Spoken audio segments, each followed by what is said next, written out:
TV, 그러니까 설용수 방송이죠. 오늘 방송을 시작합니다. 21일입니다. 오늘이 10월. 오늘은 특별한 날이죠. 우리나라가 그동안 나라호 발사 이후에 누리호라고는 한국의 기술로 완성한 소위 우주선이죠. 우주 발사체가 오늘 발사되는 날입니다. 아마 4시 이후에 발사할 것으로 알고 우리는 큰 기대를 갖고 있습니다만은 선진국의 예를 볼 때 약 30% 정도의 성공률이 있다니까 그렇게 큰 기대만 가질 수는 없습니다. 그러나 분명히 우리 한국의 높은 기술과 그동안에 땀 흘린 그런 실적으로 봐서 분명히 하늘을 향해서 날아갈 것이고, 그 성공은 세계 7번째 소위 우주선을 발사하는 나라로 기록될 것이라고 믿어 의심치 않습니다. 근데 오늘 제가 말씀드리고 싶은 내용은 지난 19일, 그러니까 불과 며칠 전이죠. 3일 전이네요. 북한이 동해 심포라고 하는 곳에서 함흥에서 조금 올라간 지역입니다. 거기에서 SLBM이라고 잠수함 발사 탄도미사일을 발사했습니다. 바꿔 말하면 거리는 약 600km 가까이 도달할 것으로 예측하고 있고, 한 발을 시험 발사했다고 하지만 북한 매체들은 20일 날 북한의 소위 미사일 발사를 공식 확인하고, 그것은 고도의 방위 전력을 높임과 동시에 소위 잠수함 발사에서 나타날 수 있는 결함을 충분히 보충하고, 지난 2019년에 발사했던 북극성이라고 하는 소위 SLBM 발사에 대한 미진한 부분을 보완하기 위한 실험을 했고, 성공적으로 실험을 마쳤다고 보도를 했습니다. 밝고 말씀드리면 여러 형태의 미사일이 있지만 탄도미사일은 우리가 상당히 예리하게 주시하고 있기 때문에 유엔 제재 대상이 되는 미사일입니다. 문자 그대로 탄도 원형을 그리면서 날아가지만 그 속에는 소위 고도의 고체 연료가 들어있어서 그 로켓이죠. 일종의 그 로켓이 이제 미사일을 들어 올리다가 어느 지점에 가면 그 스스로 수명을 다하고 분리됩니다. 그러면서 자기 스스로의 탄력을 일으켜 가지고 목표 지점을 정확히 공격하는 미사일을 탄도형 미사일, 그렇게 말합니다. 탄도는 크게 말하면 ICBM형, 그러니까 1만 킬로 이상 날아가는 미사일이 있고, 그 다음에 방금 수중 발사용으로는 약 4,000 킬로까지 날아가는 SLBM이 있고, 그 다음에 ILBM이라고 해서 중거리형, 그것은 약 2,000km, 2,500km 이상 날아갑니다. 그 다음에 중거리형 미사일은 약 700km 날아갑니다.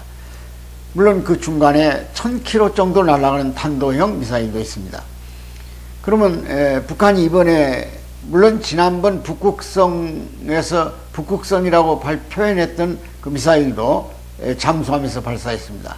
그 잠수함을 지금 북한에서는 영웅함이라고 합니다. 영웅함, 824 영웅함, 8월 24일 날 발사했다 해서 약 2000톤급으로 추정되는데, 거기서 이번에 시험 발사해서 완전히 성공했다고는 그들의 보도를 우리는 확인할 수 있었습니다.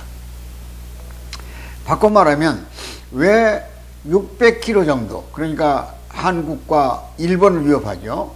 또 경우에 따라서는 그것이 공해를 지나서 수중으로 가니까, 잠수로 하니까 미국의 영해 인근에 가가지고 발사하면 미국이 가지고 있는 중요한 군사시설이나 그의 정치적 시설들을 폭파할 수 있는 힘을 가지고 있는 것이죠. 그래서 한국과 일본의 위협은 말할 것도 없고 미국까지도 위협을 줄 수 있는 미사일입니다. 그런 미사일을 발사했습니다. 그것은 지난 10월 10일이 노동당 창건 기념일인데 그날 퍼레이드가 있었어요. 밤 12시에. 근데 마침 그 퍼레이드에 김정은이 나타나지는 않았어요. 그래서 여러 관측을 통해서 김정은이 왜 그 퍼레이드에 오지 않았느냐, 나오지 않았느냐 이렇게 궁금해 했는데, 그 다음날 11일 날 국방과학무기전람회죠. 북한에서 자랑하는 국방기술전람회장에 김정은이 나타났습니다. 거기에서 소형 미사일을 우리가 볼 수 있었는데, 그것은 소련제 이스카르 탄드라고는 그 미사일을 개량해 가지고 탄도형으로 바꿔놓은 그런 소위 그들 명칭으로 K-23이라고는 그런 미사일을 아마 수중에, 그러니까 잠수함에 탑재해 가지고 발사한 것으로 지금 밝혀지고 있습니다. 한마디로 말해서 탄도미사일의 원형을 우리가 좀 더 구체적으로 알아보게 되면 2차 대전 당시 독일이 개발했습니다. 그래서 런던을 정확히 공격했어요. 그때 V1 미사일이라고 해가지고. 그럼 2차 대전에서 영국과 미국이 깜짝 놀란 거, 소련도 놀랬지만 그것은 독일이 소위 수중에서 발사를 해서 런던을 폭격했다. 약 1,000km를 날아갔어요.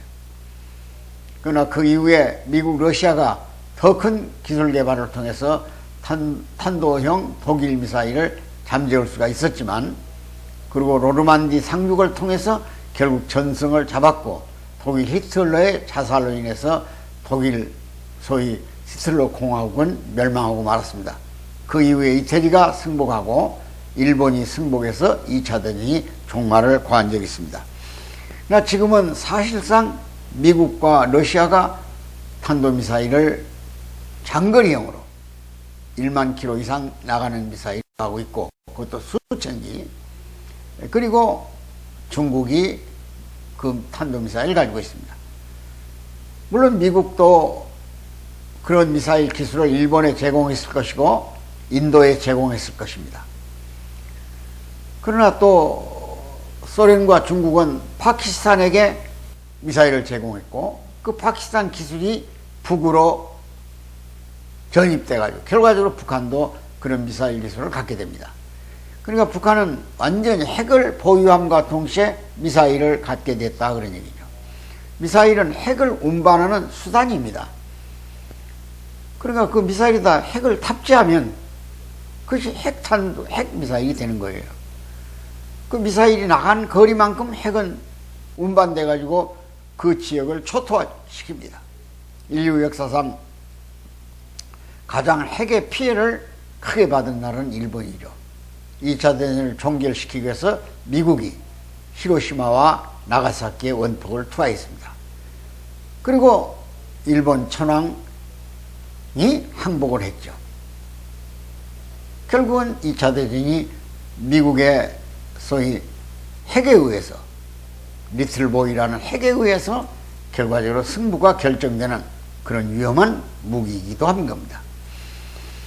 우리가 지금 항상 안보에 불안을 느끼는 것은 북한의 국방비에서 우리는 10배 가까이를 쓰고 있어요. 북한이 한 4조 5천억 쓴다면 우리는 50조 가까이 쓰니까. 그런데 왜 우리가 북한에 벌벌 떱니까? 그것은 우리가 갖지 않는 비대칭 전략, 그것이 바로 핵무기예요. 핵무기 앞에는 어떤 방법도 없어요. 재래식 무기란 게 하루아침에 다 소멸돼 버리니까. 물론 북한도 위협을 느끼겠죠. 핵 기지를 결정적으로 공격할 수 있는 또 대항무기, MD 시스템들, 이런 것들이 우리도 미국과 동맹관계에서 유지하고 있고, 또 한국 독자적으로 개발한 우리 무기체계도 있습니다. 더군다나 이번에 북한이 19일 날 동해 심포에서 발사한 잠수함 미사일은 어떤 면에서는 지난 10월 1일 우리 국군의 날 행사에서 북한을 놀라게 할 만한 무기체계들이 북한에 보여졌습니다. 우리 국민도 자신을 갖게 됐고, 그것이 바로 우리 잠수함 안창호함이 3,000톤급인데 거기서 SLBM을 발사하는데 성공을 했습니다. 대단한 기술이죠. 우리 독자적으로 사실상 만들어낸 현무라든지 그 외에 여러 가지 미사일이 우리에게 있습니다. 그런데 우리 최초로 잠수함에서 미사일 시험을 성공적으로 완수했어요. 그리고 지난 10월 1일 국군의 날 행사는 대구에서 대구 전투비행단 광장에서 거행됐습니다. 거기에 F-15K라고는 전투기 편대가 공중을 날랐고 F-35A라고는 소위 미국의 최신의 전폭기죠. 그 스텔스 기능을 가지고 있습니다. 레이더에 포착되지 않는다 그 말이죠. 약 2분 30초면 북한은 핵기지를 완전히 전소시켜버릴 수 있는 연구기지에서 실험기지 또는 핵 발사기지까지 공격할 수 있어요. 그 이전에 또 북한도 어떤 모험적 수단을 쓸 수가 있겠죠. 그래 한반도는 완전히 전멸해버리는 겁니다. 뭐 승자 패자도 없을 거예요. 그런 F-35A라고는 스텔스 기능을 갖춘 전폭기가 드디어 4대 편대를 이어서 3대는 공중을 나르고 1대는 지상에서 또 거기 공중 급유기까지 공중에 날아가지고 북한에게 유용을 과시했습니다. 아마 북한도 굉장히 충격을 받았을 거예요. 국방도 결국은 경제준하지 않습니까? 우리가 지금 금년까지 미국으로부터 F-35A를 40대 발주받아서 가지고 옵니다. 그럼 우리 국방은 하늘은 아마 거의 완벽할 만큼 어떤 큰 나라하고도 대적할 만큼 유형을 갖추게 되는 겁니다. 거기에 북한이 굉장히 자극을 받았을 겁니다. 그래서 자기들은 중거리든 단거리 미사일을 가지고 발사할 때 걸리는 시간을 어떻게든 단축시키는 방법은 잠수함에 발사기지를 설치해 놓고 우리 영해 인근에 와가지고 중요 전략지구를 폭격할 수 있다. 그런 유형을 과시하기 위해서 500km에서 600km 사이 날아가는 소위 SLBM 탄도미사일을 발사 시험한 겁니다. 그런데 이미 이 조짐을 한미일 당국이 알고 있었던 것 같아요. 그러니까 북한이 19일 날 발사할 때 한미일 북핵 담당관들은 와싱턴에서 긴급회의를 가지고 있었고 또 서울에 온 성김이라든지 일본의 방위 책임자들도 우리 외교부 장관과 국방장관과 연결하면서 긴급회의를 하고 있었어요. 그리고 우리 SCN이라고는 소위 그 중요 방위 전략회의죠. 우리 청와대에서는 그 회의가 긴급히 또 소집이 됐어요. 지금 유엔 안보리도 북한 탄도미사일에 대한 제재를 가하기 위한 회의가 소집된 것으로 우리가 알고 있습니다. 미국의 유엔 대사가 발표를 한 바 있어요. 그런데 이런 조짐이 이 한반도의 정세와 긴밀하게 연계되면서 중국도 외교부 대변인 성명을 통해서 마치 한국이 책임 있는 것처럼 발표를 했어요. 한국 국군의 날 행사에 너무 무서운 무기 체계들을 보여줌으로 인해서 북한이 거기에 상응하는 반대 급부를 노렸다. 이런 식의 발표를 했어요. 근데 우리가 다시 한번 교훈적 차원에서 본다면 2019년 8월 24일 북극성이란 이름의 SLBM을 발사할 당시도 한반도에서는 그런 움직임이 있었던 겁니다. 전에도 늘 저는 강조합니다만 지금 미국과 중국에는 대단히 큰 패권 전쟁이 진행되고 있어요. 처음에는 무역 전쟁이었죠. 기술 전쟁이었죠. 화폐 전쟁이었죠. 그러나 결국은 무기 전쟁으로까지 갈 수 있는 겁니다.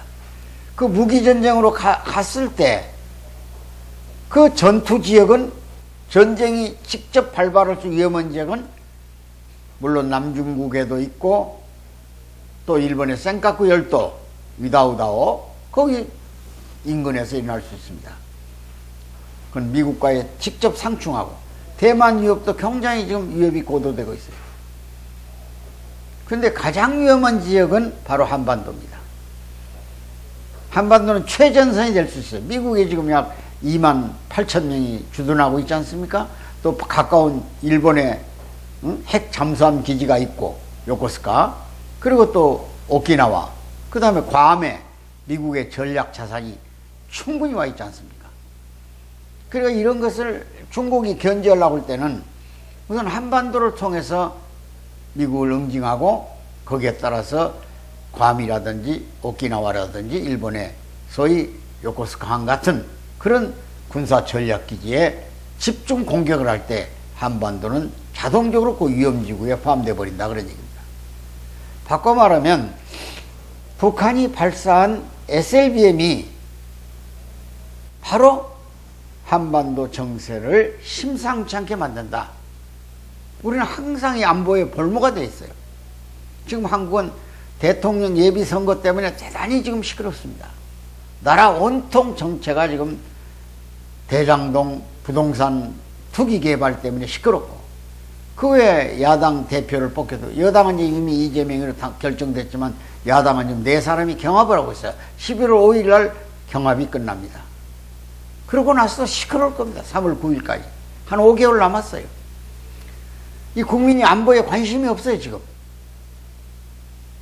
군은 우리가 잘 지켜봤듯이 여러 군데 성추행이 났어요. 공군 이중사 사건 외에도, 해군에도, 육군에도 정말 상상도 못할 만한 기강이 해이되어 있어요.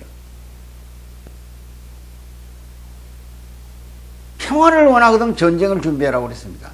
전쟁의 기반 핵심은 첨단 무기도 필요합니다. 그러나 군의 정신전력이에요. 이스라엘이 50여만의 병력에 불과 몇만 명 안 되는, 2, 3만 명밖에 안 되는 군사력을 가지고 대치하고 있어요. 그들은 정신력이에요. 48년 6.1 전쟁 때 아랍에 있는 나라들이 전부 다 이스라엘의 모사드라고는 정보기관이 흘려보낸 정보에 의해서 두 손을 들어버렸어요. 그 정보가 바로 미국이 제공한 무서운 무기입니다. 무서운 무기. 중동에 있는 여러 나라들이 무서운 무기 때문에 손을 들어버렸어요. 정신전력에서 져가지고. 근데 최근에 이스라엘 국방장관이 발표를 했습니다. 무서운 무기가 뭐냐? 바로 애국심이라고 했어요. 나라 사랑하는 마음. 우리나라도 애국심이 남의 나라에 못지않게 강한 민족입니다. 3.1운동, 또 안중근 의사가 이등방문인 저격, 그 외에도 수많은 애국자들이 나라를 지키기 위해서 몸을 던졌어요. 윤봉길 의사, 유관순 누나는 말 것도 없고, 그런 국민적 정신이 나라를 바쳐줬던 거예요. 우리 역사에 보면 조선 500년 고려 말부터 시작해서 한 960회 이상의 공격을 받았다니까. 500년 동안에 약 1000번을 계산하면 5년마다 난리가 난 거예요. 난리가 뭡니까? 전 국민이 보따리를 들고 살기 위해서 몸부림치는 혼란기를 할 일이라고 그래요. 때로는 국권을 잃어버리기도 하고, 때로는 처참한 민족의 자존심을 상처받을 때가 많았어요. 고려 말기에 소위 그 당시 원나라죠. 우리의 왕들이 그 노국공신이라고 그들의 여자들을 데려다가 결혼을 해서 국모로 자리를 잡았던 시절. 남한산성에 추억같은 인조에 비참한 수왕단을 쌓아놓고 항복문서를 바쳤던 그 처절한 시대적 상황. 임진왜란, 병자호란, 정의회란, 이게 다 난리예요, 난리. 그리고 1905년에 국권을 상실하고 10년에 합병되고 36년에 치욕적인 일본의 식민지 시대를 살았어요. 이제 45년 해방을 맞이했지만은 분단의 상처를 치우지 못했어요. 북에는 소련군이 점령하고 남에는 미군이 점령했어요.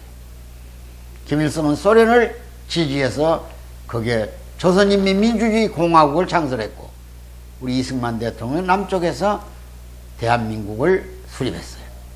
지금 분단민족이에요. 아직도 전쟁이 끝나지 않았어요. 그러니까 우리 문재인 대통령이 종전선언이라도 하자고 하는 이유도 거기에 있는 겁니다. 휴전이지 않습니까? 휴전. 이런 정말 안보의 위기가 일촉즉발의 위치에 있는데도 불구하고 아직 우리 국민 중에는 이 위기로 느끼지 못하는 그런 불행한 사태를 갖고 있지 않냐는 마음이 늘 가슴을 조이게 됩니다. 이 사람이 이 나이가 되더라까지 안보 일선에서 통일 문제를 논하고 경우에 따른 피를 토하는 절규를 했던 것도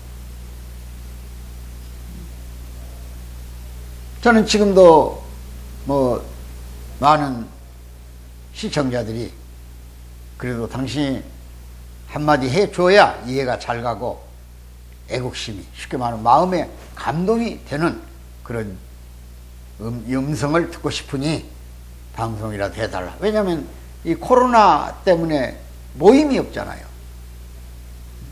뭐 자랑 같지만은 1년에 몇백 회씩 강의를 했습니다. 경우에 따라서 30만, 10만 이 골기대에 가서 또 강의를 했어요. 물불을 가리지 않고 달려갔습니다. 근데 너무 태만해요. 안보의식이. 특히 국군의 전력이 약화됐다는 거예요. 정신전력이. 우리의 상대되는 우리를 공격하려고 하는 집단은 상당한 무모한 정신전력을 가지고 있어요. 주체사상, 주체이념, 주체종교예요. 김일성, 김정은, 김정일이를 어버이 수령으로 받들어요. 이후에 어쨌든 간에 그들의 정신체계는 사상면에서는 아마 변화시키기가 그렇게 쉽지 않을 겁니다. 이런 면에서 제가 오늘 여러분들에게 말씀드리고 싶은 내용은 한반도 정세가 심상치 않다. 중국도 지금 굉장히 어려움에 직면했습니다. 부동산세에 중국 인민들이 저항을 하고 있고 성장이 6% 이하로 내려갔어요. 5.4%로. 5.4% 내려간 중국에 약 1억 2천만 명의 실업자가 생겨요. 지금 농촌에서 농사짓던 농기구를 다 팽개치고 도시로 올라와서 임금 근로자가 됐어요. 그 사람들이 졸지에 직장의 문을 닫아버려요. 그러니까 실업자가 되는 거죠. 그 실업자들이 언제든지 홍위병 같은 반란군이 될 수가 있어요. 자체가 모순에 의해서 빠지면 외부를 공격합니다. 그것이 미국일 수도 있고 대만일 수도 있고 일본일 수도 있고 있을 수 있어요. 한국은 말할 것도 없고. 이런 주변 상황이 우리의 한반도라고는 지역을 안정적으로 유지해 주질 않아요. 과거처럼 북방 세력과 남방 세력이 팽팽히 균형을 이루면서 전쟁 억제라는 수단적 장치를 유지해왔던 시절도 있었어요. 근데 지금은 그 장치가 해제되어 버렸어요. 미국도 지금 트럼프 이후에 바이든 정부가 새로운 스타일로 대북 협상 문제를 이끌어 가려고 합니다. 대화의 수단으로 외교적 수단으로. 그건 오바마 정부가 실패했듯이 완전히 시간을 벌어주는 거죠. 그 시간은 북한에게 유리합니다. 어쩌면 북한은 핵 보위국으로 인정시킬 수 있는 단계까지 가버렸어요. 지금도 내용적으로는 핵 보위국이라고 자기들은 헌법에 전문에 기재했잖아요. 노동당 규약에도 그렇게 됐고. 그럼 이런 상황에서 우리 한국이 정신 바짝 차리지 않으면 또다시 국권을 상실하는 비참한 운명을 겪지 않을 수 없어요. 그래서 우리는 금년 들어서 8번째 미사일 발사를 했습니다. 극초음속 미사일도 발사를 했지 않습니까? 속도의 한 5배 정도 빠른 속도로 공격을 할 수 있는 무기체계죠. 이게 그냥 만성적으로 그러려니 하는 거 안 됩니다. 절대 안 됩니다. 다시 한번 정신차려, 특히 이 선거 기간에 여러 가지 가짜 뉴스도 있고 또 상대편을 공격하기 위한 무모한 네거티브 전도 있습니다. 우리 모두가 국가 안보 없이는 아무것도 없어요. 발전도 있을 수가 없어요.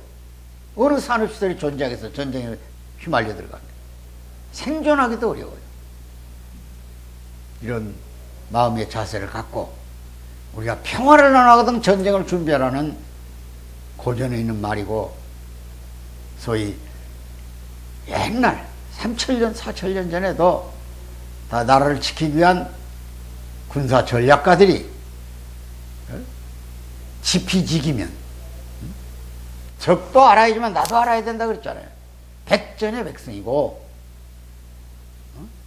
오직 평화를 원하던 전쟁태세를 준비해야 된다면 전쟁은 물리적 힘만 가지고 하는 게 아닙니다. 정신적 힘. 도덕이 부패하면 어떤 강한 무기도 소용이 없어요. 월남이 무기가 모자라서 망한 겁니까? 텔레반이 지금 무기가 적어서 아프가니스탄이 멸망하고 텔레반 정권이 들어온 겁니까? 결국은 부패 때문에. 결국은 정신적인 부패가 만연돼 가지고 오직 자기 하나만 살겠다고 국가 안보를 완전히 상실해 버렸거나 해이한 상태에서는 어떤 나라도 지킬 수가 없습니다.